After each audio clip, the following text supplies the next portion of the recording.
Welcome. I am Dr. Diane Bienek, the Director of Research at iBRAIN.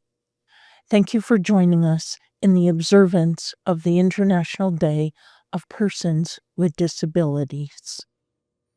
The International Day of Persons with Disabilities aims to increase awareness of the barriers that peoples with disabilities face, whether in terms of physical accessibility, social inclusion, education, healthcare, or employment.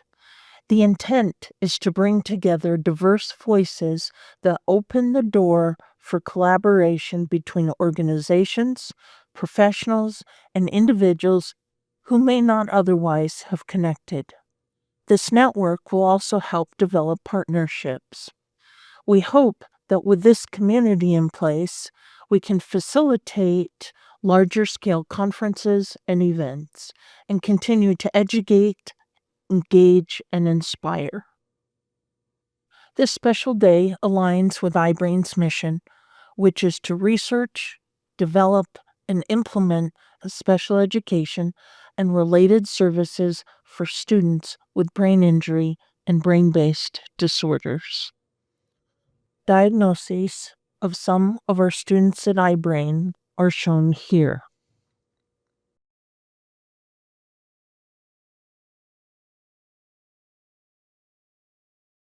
We often describe iBRAIN as a three-legged stool, to include the iBRAIN Academy, the iBRAIN Institute, and the iBRAIN Center.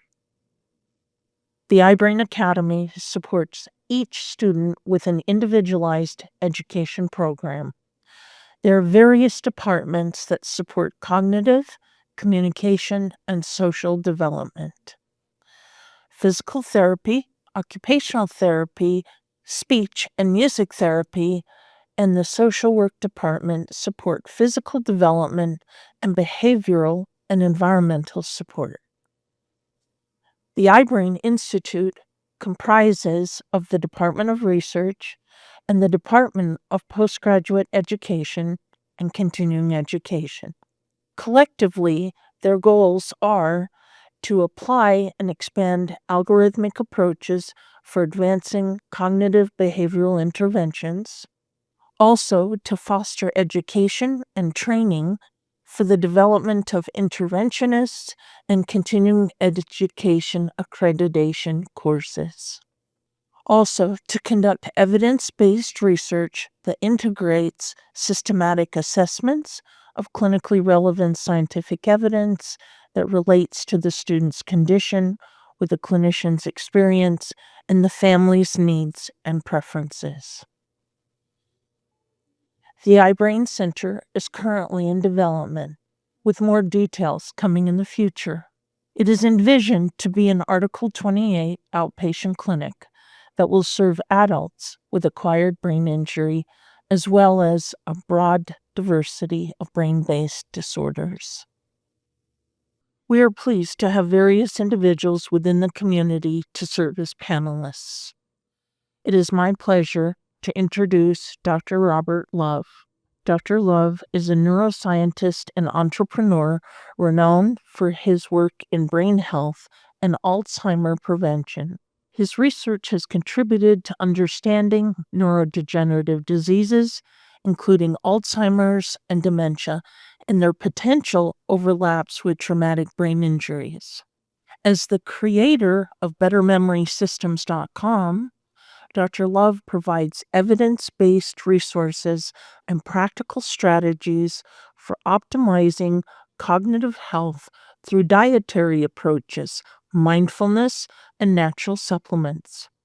He is also a prominent communicator on social media, where he educates a broad audience on improving memory and preventing cognitive decline. Hello, it's an honor to be here with you. My name is Robert Love. I'm a neuroscientist and I specialize in helping people prevent Alzheimer's disease with science. I'm so grateful to be invited to speak with you today. It's sincerely an honor. My desire is that my work in the world really helps people and inspires people to live happier, healthier lives. So let me get to some of the questions that were asked. So first, neuroplasticity and recovery. Yes, you can recover from traumatic brain injury. Yes, you can recover from insults to your brain. Insults by, I mean, when damage happens, and even from things, even older adults can recover from stroke. So lots of things. So I'm going to give you some of the basic things to do to recover from injury to your brain. By the way, I had a concussion when I was a little kid. I was riding my bike without a helmet, and I was able to recover fully. A friend of mine recently, her little daughter had a concussion, and so the younger brains are very able to recover. So our brain, after age 25, it's harder to recover from a concussion or traumatic brain injury. Before age 25, it's much easier.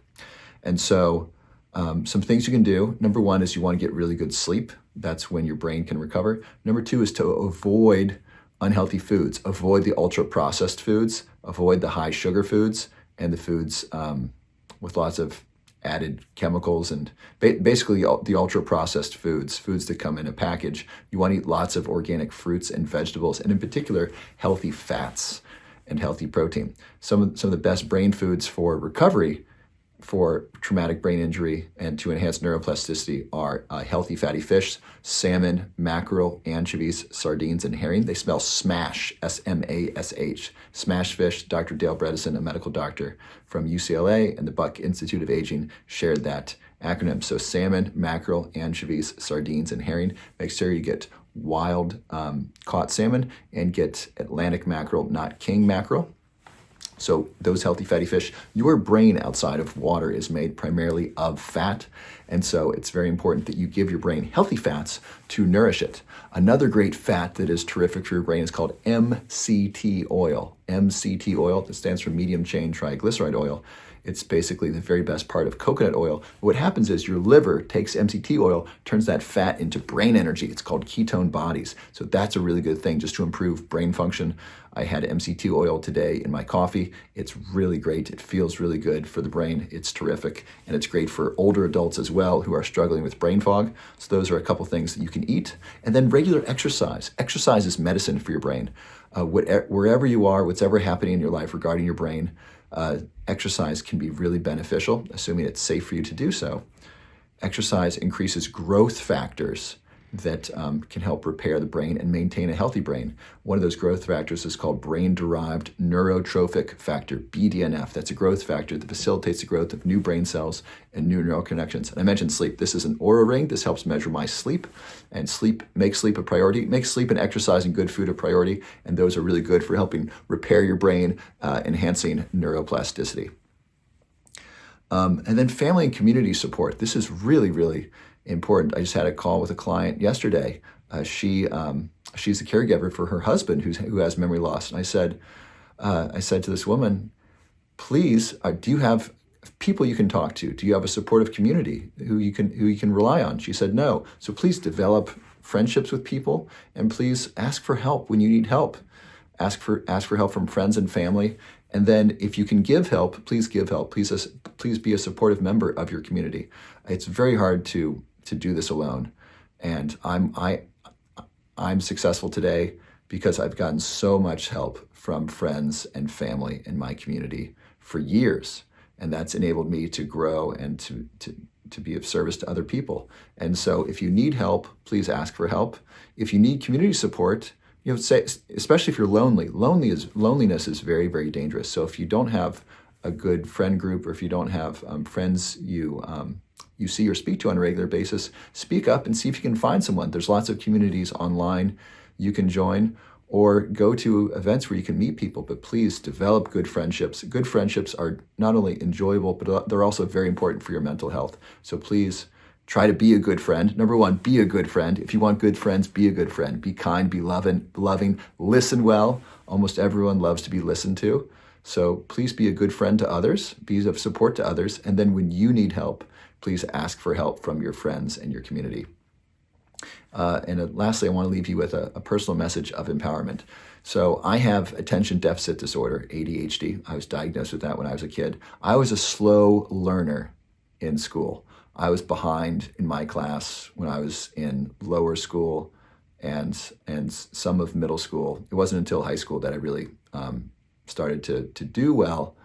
And so some people are just slow learners at the beginning, and that's okay. And some of us learn differently. I have attention deficit disorder. I learn differently. I don't like to sit still, and it's hard for me to pay attention to things that I don't find interesting. And so even if you're not number one in your class, or you're finding school difficult, or you're finding some things difficult right now, that's okay. It doesn't mean it's going to be difficult for the rest of your life. And so I struggled with school early on, and I overcame some challenges there, and you can too. The most important thing is, wherever you are, to be grateful for where you are and try to get better. Don't compare yourself to, for example, if you play basketball, don't compare yourself to LeBron James or Michael Jordan. Compare yourself to where you are as a basketball player and try to get better. Don't compare yourself to Albert Einstein as far as where you are in school. By the way, Einstein failed out of school. He got rejected from, he had trouble graduating, and then he didn't get into the program that he wanted to twice. He really struggled in school. So Einstein struggled in school. So if you struggle in school, you're in good company. You're with Einstein. And so wherever you are in life, I want to let you know that you just do the best you can. If you do the best you can and try to get better every day, that's the best anyone can ask of you, and you're on the right path. So if you're just trying to do better, you're on the right path. So keep going. And then if you have a particular faith, please practice prayer or meditation, whatever spiritual practice you have. Ask God for help. Ask a source greater than yourself for help. I found prayer to be very helpful in my life, and prayer is accessible to everyone of every single religion. Even if you don't have a particular religion, you can pray to something greater than yourself. And so I have found prayer to be very helpful, especially when things are difficult. And I love to pray prayers of gratitude when things are good. So that's a resource that's available to you. So I hope I get to meet you in person. If I don't, even though I haven't met you, I love you. God bless you. I wish you the best, and keep up the good work. Next, I would like to introduce Rumeysa Gelgi. She is a Turkish researcher, advocate, and the tallest woman in the world, standing at 7 feet and 0.7 inches, a Guinness World Record holder. Living with Weaver syndrome, a rare genetic condition that affects growth and physical development, Rumeysa uses her platform to raise awareness about rare diseases and disability advocacy. She is dedicated to empowering others through education and her personal story of resilience and achievement. Hello everyone, this is Rumeysa Gelgi, the tallest living woman.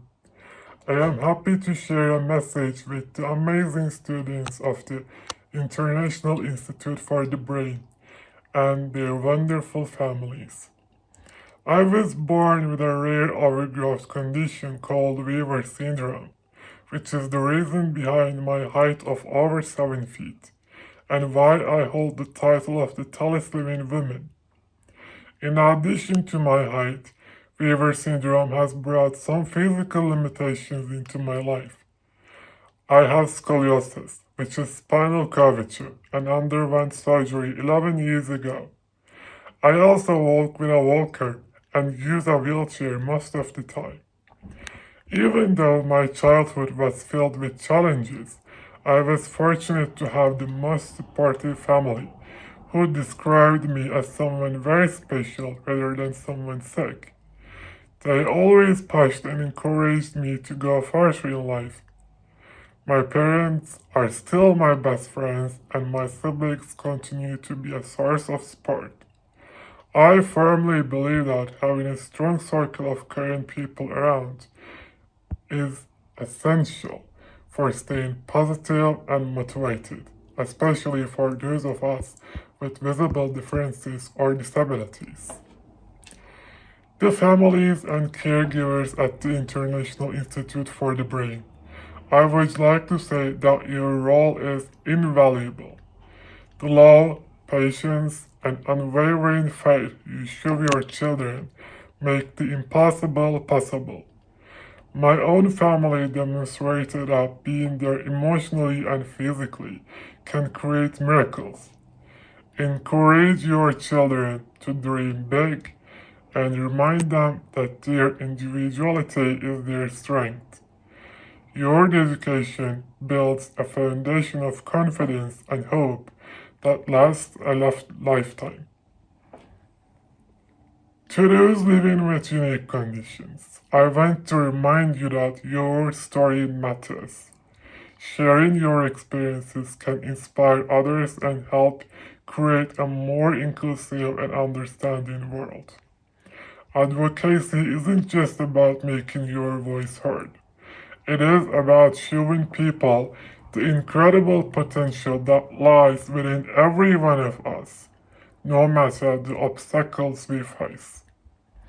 Our journeys may not be the easiest, but by stepping into the spotlight and claiming our space, we pave the way for a more diverse and accepting society. You all are extraordinary just as you are. Embrace your strengths, no matter how different they may seem. The world needs your creativity, courage, and determination. Remember, it's not about fitting into someone else's mold. It's about showing the world who you are and what you can achieve. Aim high, believe in yourself, and take pride in every milestone you reach. Thank you for allowing me to share my story with you. The International Institute for the Brain is doing phenomenal work, and I'm so proud to connect with your community. Keep striving, dreaming, and making your mark on the world. You are unstoppable. Sending lots of love to everyone out there and hoping to visit you in person in the future. Bye. I am also pleased to introduce Mariadeliz Santiago. She is a disabled Puerto Rican content creator who has made a significant impact on the fashion and beauty industry. As an arm amputee, she began her TikTok journey during the pandemic, gaining recognition for her fashion and beauty content.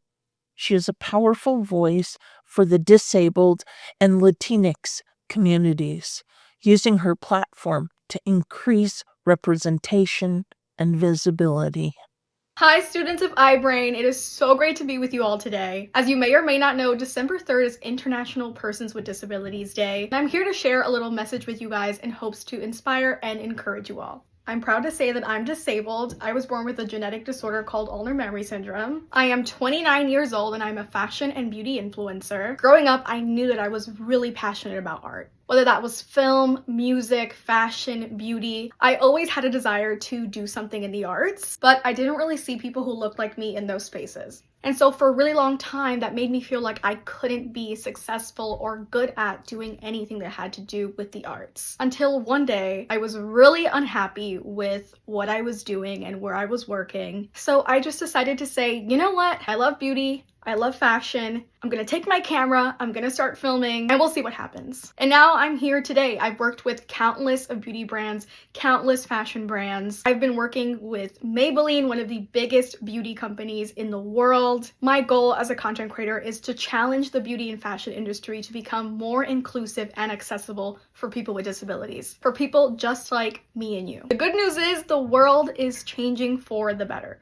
We now have so many people with disabilities working with big beauty brands like Sephora and Maybelline, Victoria's Secret. Don't let anyone tell you that you don't belong in the spaces that you desire to be in. I want you guys all to know that it's okay to dream big. Whatever it may be, your story matters and your voice is so important. One of the biggest things that I've learned throughout my journey of being a content creator and influencer is that you have to advocate for yourself. Sometimes advocacy feels a little uncomfortable, but don't be afraid to speak your mind and tell someone when you need help, when you don't need help, when you need accessibility accommodations. Those are all super important. Your disability is nothing to be ashamed of. We need more people with disabilities to show up and show us authentically who they truly are. I really hope to show people with disabilities that they belong in the beauty and fashion space, that They are limitless. My handle on Instagram and TikTok is called Limitless Maria. And the reason why I called it Limitless Maria is because, yes, it's okay to have limits, but what's not okay is for people to place limits on you. You know yourself better than anybody else. You know your body better than anybody else, your mind better than anybody else, your needs better than anybody else, and you are the only one that gets to determine your limits. Nobody else does. Be the change that you want to see in this world, no matter how scary. I know you can do it. Thank you so much, iBRAIN, for having me here. Happy International Persons with Disabilities Day. The world is becoming a better, more inclusive space because of people like me and you who are showing up and representing our community of people with disabilities. Thank you again for joining us for this panelist presentation in observation of the International Day of Persons with Disabilities. We hope that you found this insightful and inspiring. As always, we would love to receive your feedback. Please watch for a survey that will be emailed by a colleague in our marketing department. Again, we thank you for your participation and hope to see you next time.